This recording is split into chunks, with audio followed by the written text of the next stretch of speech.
Leonor's first command. The soldiers were speechless. The rain had already started before she even stepped onto the training field. Not heavy rain, the annoying kind, cold enough to make soldiers irritated, but not bad enough to stop the exercise. And honestly, that detail matters more than people think, because those are the moments military officers quietly judge leadership. Not during ceremonies, not during photo ops, during discomfort. And this week, according to several Spanish royal watchers and military insiders, Princess Leonor, Princess of Asturias, had one of those moments that completely changed the atmosphere around her. Not because she gave some dramatic speech. Not because the palace released another polished image. But because of one command. One decision. And apparently, the soldiers around her didn't expect it. What's interesting to me is that the media keeps framing Leonor's military training like a royal tradition story. But I think they're missing the real angle completely. This is not just about tradition anymore. This is reputation management in real time. Spain is quietly testing whether the next monarch can command respect from people who are trained to detect weakness instantly. And honestly, that's a terrifying environment for any 20-year-old. Especially one who grew up being watched every second of her life.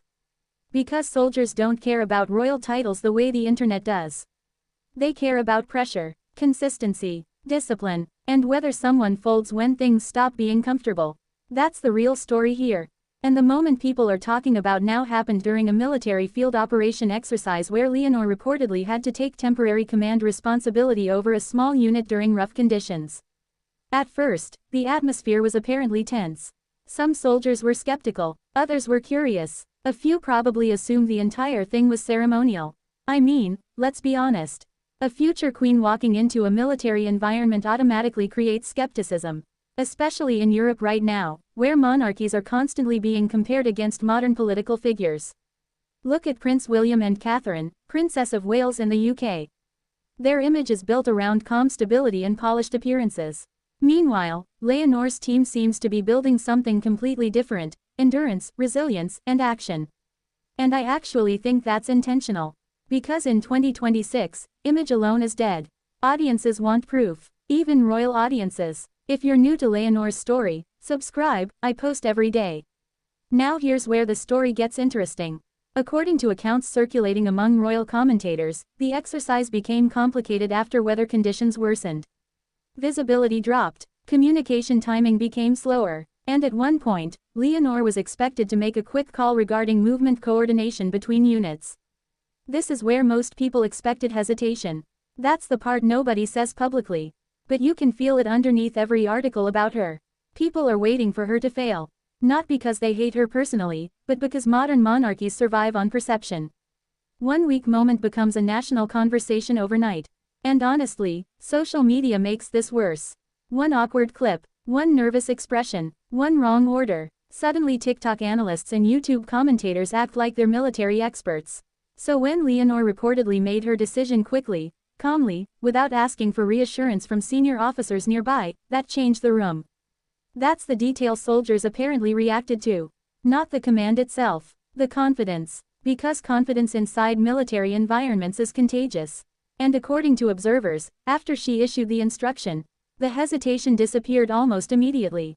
That silence afterward, that's the moment people keep talking about. The soldiers were speechless. Now, I know that phrase sounds dramatic.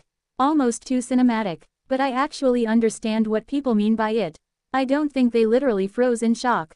I think what stunned them was the contrast between expectation and reality. People expected a protected royal. Instead, they saw someone acting like an officer under pressure. And there's a huge difference between the two. This is why I think Leonor's military training has become way more important than the palace originally expected. At first, it looked symbolic. Now it feels strategic. Because Europe is entering a period where royal families can't survive by looking distant anymore. They need visible usefulness. They need emotional credibility. That's why Leonor crawling through mud during training matters more than another palace balcony appearance. And yes, I know some people will say, come on, it's still carefully managed PR. Of course it is. Every royal family manages perception. But here's my hot take. Good PR only works if reality supports it. You can fake elegance. You cannot fake endurance for months inside military systems designed to expose weakness. That's why I think Spanish public opinion is shifting around her faster than people realize. And I noticed something else too. The palace isn't overselling these moments. That's smart, very smart, because if they pushed too hard, audiences would reject it immediately as propaganda. Instead, they're allowing stories to spread gradually through military observers, journalists, and social conversations. It feels organic, and that changes how people emotionally receive the story. Honestly, it reminds me of something Mr. Beast understands better than most media companies: audiences trust reactions more than announcements. Think about it. Nobody remembers a press release. People remember reactions, shock, emotion, unexpected moments. That's why the phrase, "the soldiers were speechless," travels online faster than official military updates ever could. It creates curiosity instantly, and curiosity is retention. But beyond the PR angle, there's something more human happening here that I think gets ignored. Imagine being Leonor for a second. Seriously, imagine knowing that every mistake you make will become international discussion material. Every facial expression analyzed, every friendship questioned, every relationship rumor amplified. Now place that person inside military command situations. That pressure must be insane. Which is why these stories resonate emotionally with people. Not because she's perfect, but because audiences are watching someone being forced to grow up publicly in one of the harshest environments imaginable. And honestly, I think Spain likes that. Not the suffering part, the authenticity part. People are exhausted by overmanaged public figures. They want to see struggle, improvement, human moments. That's why Leonor's awkward moments actually help her image more than hurt it. And I know that sounds backwards. But perfection feels fake in 2026. Growth feels real. There's also another layer here nobody talks about enough: gender expectations inside military leadership. Let's just say it openly. If a young male royal gave a confident field command, many people would simply expect it. But when Leonor does it, suddenly it becomes national conversation. That reveals something important about public psychology. People are still unconsciously testing her differently. And I think she knows that. Which may actually explain why she seems increasingly serious during public appearances lately. Less smiling, more controlled posture, more measured reactions. Some people online say she looks colder now. I disagree completely. I think she looks focused. There's a difference, because the version of Leonor we're seeing now feels less like a protected teenager, and more like someone preparing for responsibility she can already feel approaching. And honestly, that transition changes people. Military environments especially change people fast. You learn quickly that respect isn't handed out because of your last name. It's earned through behavior under pressure. Which brings us back to that moment. The command, the silence afterward, the reaction from the soldiers. I think what made that scene powerful wasn't authority. It was trust. For one brief moment, trained soldiers reportedly stopped seeing the future queen and started seeing someone capable of leading in difficult conditions. That is a completely different level of acceptance. And if those stories are even partially accurate, then Spain may have just witnessed the beginning of Leonor's real transformation.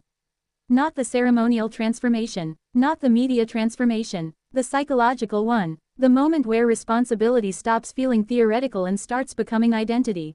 That's when leaders change permanently. And honestly, I think the palace understands exactly how important that shift is. Because while other royal families across Europe are fighting scandals, image problems, or relevance issues, Leonor is quietly building something much harder to manufacture.